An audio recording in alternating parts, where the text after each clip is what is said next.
Labą dieną visiems lietuvaičiams, besidomintiems inovacijomis ir startupais. Mano vardas Mindaugas Kriščiūnas, aš esu vienas iš organizatorių konferencijoje Startup Monthly Vilnius, kuri vyks Vilniuje šių metų balandžio mėnesį 13-15 dienomis. Ir jos pagrindinis tikslas yra pristatyti lietuviams, tiems, kurie dar nėra susidūrę su startup kultūra, kas tai yra per dalykas, kas per žvėris yra startupas. Tai aš vakar ruošiausi prezentacijai, trupučiuką vakarė ir galvojau, kaip geriausia būtų iliustruoti tą apibrėžimą, kas tai yra startupas. Tai nebūtinai turi būti susijęs su informacinėmis technologijomis, tai gali bet koks kitas kūrybinis procesas, tai gali būti mokslinis procesas, bet radau geriausią apibūdinimą, tai tokio socialinio tinklo LinkedIn įkūrėjas Reid Hoffman pasakė, kad startupas ir entrepreneur, žmogus, kuris daro startupą, kuria startupą, tai artimiausias palyginimas būtų nušokti nuo olos, kristi be jokio parašiuto ir bandyti susikonstruoti lėktuvą kelyje į apačią ir tada su juo nuskristi. Tai turbūt tai būtų tiesa, nes aš pats esu startuperis, iš karto po universiteto su savo kolega Daumantu mes darėme Pinevijo ir vis dar tai darome. Nuvykome į San Franciską, ten susiradom daug draugų, investuotojų ir taip toliau ir dėl to mes į Lietuvą atvedame Startup Monthly Vilnius. Tai tiem, kas dar nežino, tai 3 dienų konferencija jau minėjau, laukiame dalyvių, tai yra startupų komandų iš Skandinavijos šalių ir Baltijos šalių, aktyviai draugaujame su Latviais, Estais, Suomiais. Mano kolega Daumantas vakar grįžo iš Baltarusijos, iš kur sakė, buvo labai didelis susidomėjimas ir taip pat laukiame įdomių dalyvių, pranešėjų ir startupų. Labai atsiprašau, netyčia pasiėmiau anglišką versiją, nes taip pat ją platiname kaimynams ir kitų šalių atstovams. Tai kam ši konferencija skirta?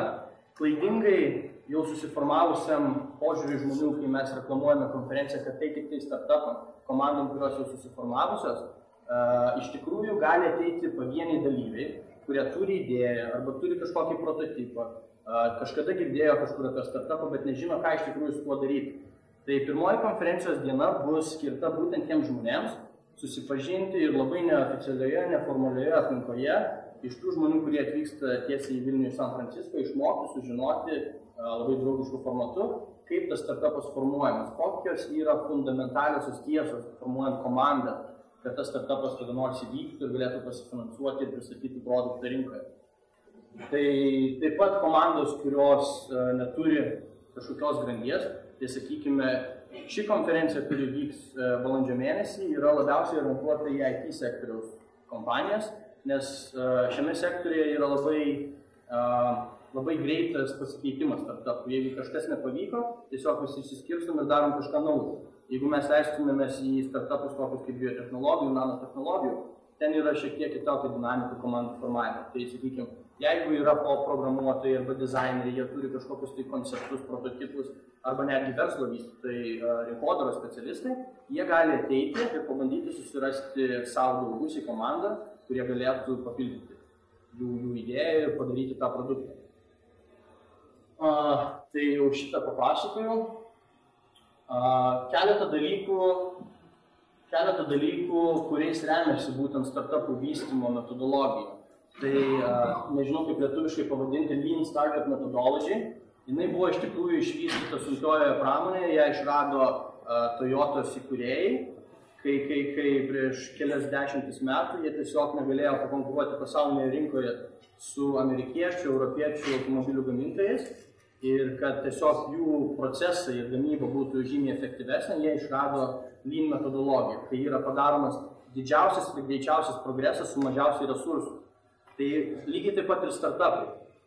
Iš asmeninės patirties galiu pasakyti, jie yra daromi su labai mažai pinigų, su labai mažai žinomybės, kas bus rytoj, gal viskas baigsis, gal tiesiog nukrisim nesusikonstravę to lėktuvo. Ir tiesiog mes bandysime pakomunikuoti, kad tai yra natūralus procesas. Kad prisirinkti pinigų ar sudeginti savo asmeninės santaupas, nepatikrinus idėjos ar nepatikrinus verslo modelio ar produkto naudingumo rinkoje nėra protinga. Tai Lean Startup metodologija yra mūsų konferencijos pagrindinis tikslas ir visi kiti renginiai, kuriuos vykdysime po konferencijos, taip pat fokusuosis į šią temą. Apie komandų formavimo svarbą taip pat šiek tiek užsiminiau. Tai komanda turi būti visapusiška. Konferencijos metu stengsime paaiškinti, kad turi būti Idealiame startup'e kompanijoje turi būti programuotojai, dizaineriai, verslo plėtros ekspertai ir rinkodaros ekspertai. Tai tiesiog neužtenka pagaminti labai gerą produktą, jeigu kažkas negalės jo gražiai apipavydalinti, kad vartotojai būtų malonu tai vartoti, jeigu kažkas nesugebės surinkti tai komandai to finansavimo ir dar viena komandos grindis nesugebės tiesiog formuoti rinkodaros ir komunikuoti vartotojai apie tą produktą. Taip pat mokysime startupus jau egzistuojančius, atvykstančius iš Lietuvos ir Pabaltijo ir naujai atėjusius žmonės, kaip prezentuoti būtent jų kompanijas. Yra tam tikras protokolas, kuriuo reikia vadovautis, tai bandysime paaiškinti tai, kaip sutilpti į labai trumpą laiką ir pakomunikuoti pagrindinę savo startupo privalumo ir dėl ko investuotojai turėtų investuoti dalis. Taigi, į konferenciją atvyksta nemažai žmonių iš Silicio slėnio, iš San Francisco. Tai Startup Monthly, kaip prekinis ženklas, kaip organizacija, jinai jau egzistuoja San Francisco kurį laiką. Mes patys su jais asmeniškai susipažinome, dalyvavome jų renginiuose ir jie tai daro kiekvieną mėnesį. Tiesiog žmonės puikiai žino, kas yra startupai, jie ateina po darbo, po paskaitų, ar tiesiog meta darbus ir pabando lipdyti komandas, gaminti naujus produktus. Taip pat pasikvietėme keletą iš tikrųjų aukšto kalibro žmonių. Tai David Weekley, jis yra įkūrėjas vieno labiausiai pripažintų coworking aplinkų Silicio slėnyje, Hacker Dojo. Ir iš tos kaip čia pasakyti, coworking vietos yra kilę labai daug sėkmingų startupų. Tai mes patys ten dirbome mėnesį, iš tikrųjų ypatinga dvasią turinti vieta. Greg Kidd, jis buvo vienas pirmųjų investuotojų į Twitter. Nebejoju, kad žinote, ir Twitteris turėjo labai didelių problemų įrodyti investuotojams, kad kažkam pasaulyje reikia dar vieno socialinio tinklo, kuris tuo metu atrodė nelogiškas. Greg Kidd buvo vienas iš tų pirmųjų, kurie davė pinigų šią platformą išauginti. Jisai taip pat dabar yra direktorių valdybos narys, mano nuomonė, viename iš karščiausių startupų pasaulyje, Square. Square yra faktiškai atsiskaitimų industriją keičiantis reiškinys. Tai mobilieji telefonai galės priiminėti kreditinių kortelių apmokėjimus. Ir tą startupą daro žmonės, kurie jau yra perėję ugnį ir vandenį, jie yra įkūrę idėjų, jie yra įkūrę PayPalą, YouTube'ą ir ten iš Google žmonės atėjo. Tai šie žmonės yra pakankamai gerbtini Silicio slėnyje ir tikrai turės ką pasakyti. Ne mes ten aiškinsim, kaip daryti startupą. Taipogi, Startup Monthly iniciatyva vyksta keliose vietose pasaulyje, ne vien tik Vilniuje. Ji bus Tel Avive, Maskvoje ir regis San Paule. Nežinau, kaip ten jiems sekasi su San Paule dėrėtis. Ir taip pat Palo Alto, pačioje Silicio slėnio širdyje. Taigi geriausi startupai, nebūtinai jau tie, kurie turi klientus ar verslo modelius ar geriausius produktus, galbūt netgi komanda naujai susiformavusi per pirmąją dieną, gaus galimybę laimėti po prezentacijų 7 savaičių verslo plėtros kelionę į Silicio slėnį. Tai su visais kontaktais, mokymais ir pažintimis tiesiog pajausti, kas tai per dalykas Silicio slėnis ir kaip ten iš tikrųjų, kokia dvasia ir kokiu ritmu visi gyvena. Tuos, kuriuos domina, tai nuoroda, šiek bilietų pasaulyje galite susirasti bilietus. Šiek tiek neaiškumų gali kilti, yra 3 skirtingų rūšių bilietai. Yra komandoms, tai 3 arba daugiau žmonių, šių bilietų jau nebeturime. Yra žiūrovams, kurie tiesiog nori ateiti ir pažiūrėti, galbūt nesijaustų drąsiai kažką prezentuoti, pristatinėti, tiesiog galėtų pasižiūrėti, kaip vyks pristatinėjimai šių žmonių iš Silicio slėnio, kaip kitos komandos šnekės, kokie užsiėmimai vyks ir dalyvio. Tai būtent, jeigu esate individualus programuotojas, dizaineris, rinkodaros ekspertas ar verslo plėtros, tai šis bilietas būtų jums. Daugiau informacijos vilnius.monthly.org. Taip pat laisvai galite kreiptis į mane šiuo elektroninio pašto adresu ir dar aš turiu laiką. Dar norėčiau labai trumpai papasakoti, dėl ko visą tai vyksta. Tai, kaip ir minėjau pradžioje, aš esu vienas iš įkūrėjų Pinevio, kurį mes dabar patys stengiamės įtvirtinti Silicio slėnyje, šnekame su investuotojais, bandome pritraukti didesnės lėšas ir Mes patys ten nuvykome tik praeitos vasaros pabaigoje į Silicio slėnį į San Franciską. Ir iki tol supratimas apie startupus ir entrepreneurship buvo labai limituotas iš to, ką perskaitome bloguose ar išgirstame Europoje. Bet iš tikrųjų ten nuvykus atsivėrė akys ir mes puikiai supratome, kokią galią startupai iš tikrųjų turi visuomenė, sakykime, ekonomikoje. Tai aš dabar asmeniškai taip pat laisvalaikiu dar domiuosi ir tai šneku ne apie priežasties, nenoriu papasakoti, kuo aš domiuosi. Bet Silicio slėnyje dabar vystosi naujas trendas, nauja mintis, kuri vadinasi Startup-Based Economy. Ir tai nėra oficialus dalykas, bet tiesiog žmonės jau šneka, kad mes vadovaujamės ekonominėmis teorijomis, kurios buvo deklaruojamos prieš daugiau nei 50 metų. Ir ginčiamės, kas buvo teisus, Hayekas ar Keynesas.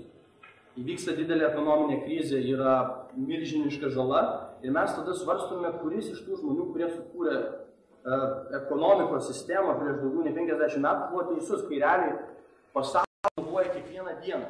Mūsų verslo modeliai, mūsų elgesys su mobiliaisiais telefonais, tabletėmis ir internetu keičiasi reguliariai ir tik greitėja ir greitėja, o mes vadovaujamės tais pačiais principais. Tai ką aš norėjau paminėti pabaigoje savo prezentacijos, kad startupai yra šaunus pavyzdys to, kaip jie gali keisti ekonomiką. Kartu su viešuoju investavimu, sakykime, vyriausybių investavimu, gali formuoti startupų komandos ir pritraukti milžiniškus privačiuosius kapitalus iš tokių vietų kaip Silicio slėnis. Tai yra įrodytas faktas ir tai yra įvykę daugiau negu vienoje vietoje pasaulyje. Dėl to aš tai sakau šiandien, nes šios teorijos pagrindas yra, kad jinai puikiausiai veikia, geriausiai veikia mažose ekosistemose. Tai Lietuva būtų iš tikrųjų vienas iš geriausių pavyzdžių, kur tai galėtų įvykti. Dabar mes esame tik tai pačioje pradžioje kelionės, kur žmonės yra edukuojami apie tai, kas yra startupas, kaip pritraukiami pinigai, bet startupai inovuoja produktuose, verslo modeliuose, kodėl jie negalėtų inovuoti ekonominėje sistemoje, jeigu jie turi tokią galią pritraukti privatų kapitalą. Tas privatus kapitalas įgalina kompanijas kurti naujas darbo vietas. Žmonės moka mokesčius, tie pinigai patenka į bendrąją ekosistemą ir tiesiog skatina visą kitą augimą. Paslaugų sektorius auga, visos kitos kompanijos gali tuo vadovautis. Tai, manau, tai būtų mano baigiamoji eilutė. Ačiū labai. Klausimų.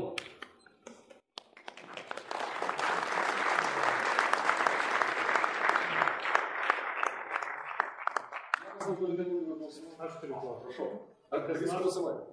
Ar kas nors programuoja per tą renginį, ar tai šneka?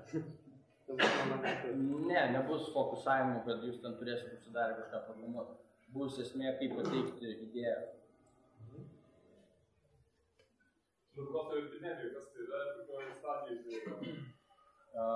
Konferencijos metu mes atidarome uždarą beta testavimą. Tai yra socialinių tinklų pagerintojas, taip sakykime. Jeigu dabar turime Facebookus, Twitterius ir LinkedInus, kas yra social web, socialinis tinklas, ten yra mūsų draugai, mūsų asmenybės ir taip toliau. Dabar naujausias dalykas, kuris vystosi ir kuris turi didelį potencialą ir dėl to mums sekasi iš tikrųjų komunikuoti tai yra vadinama interesų grafa, kur yra nesvarbu tavo draugai, nesvarbu kokias tu fotografijas keli po penktadienio vakarėlio, o yra svarbu, kokią informaciją tu skaitai, kokią informaciją tu klausai, žiūri ir pagal tai yra formuojamas interesų profilis kiekvieno interneto vartotojo. Tai va mes tokį produktą statome. Šiaip su mielu noru paprezentuočiau apie jį, bet tiesiog tai jums laiko. Galėčiau papasakoti daugiau apie ką. Ar klausimų bus, pats minėjai, kad startupai nebūtinai turi būti išrašyti. Ar gali dalyvauti uogienių gamintojai, baldų gamintojai? Labai svarbus dalykas yra atskirti, kad jaunas verslas toks, kuris gamina uogienės ir baldus, tai aš nesakau, kad jis būtinai nėra inovatoriškas, bet jis tiesiog neinovuoja kažkokioje srityje, sakykime, verslo modelių ar rinkodaros ar dar kažko. Čia yra du skirtingi dalykai. Startupai daugiau yra būtent technologiniai, moksliniai, socialinių dalykų inovacijos. Tai baldai, uogienės ir bandelės ir garažai nėra startupai. Dar galiu porą pranešimų užbaigimų. Taip, 26 dieną kovo ir 29 Hub Vilnius Šiaurės miestelėje mes rengėme neoficialų vakarą programuotojams ir dizaineriams, kur duosime mažas užduoteles ir geriausiai pasirodę, gavę užduotėlę 26, grąžinėje 29, laimės bilietus į Startup Monthly Vilnius. Tai va, pirmas dalykas. Antras dalykas, Finevijo visuomet ir kiekvieną kartą su mielu noru apsvarstys aplikacijas iš inžinierių ir dizainerių. Tai jeigu ką nors domina arba žinote, tai kreipkitės į mus. Ačiū.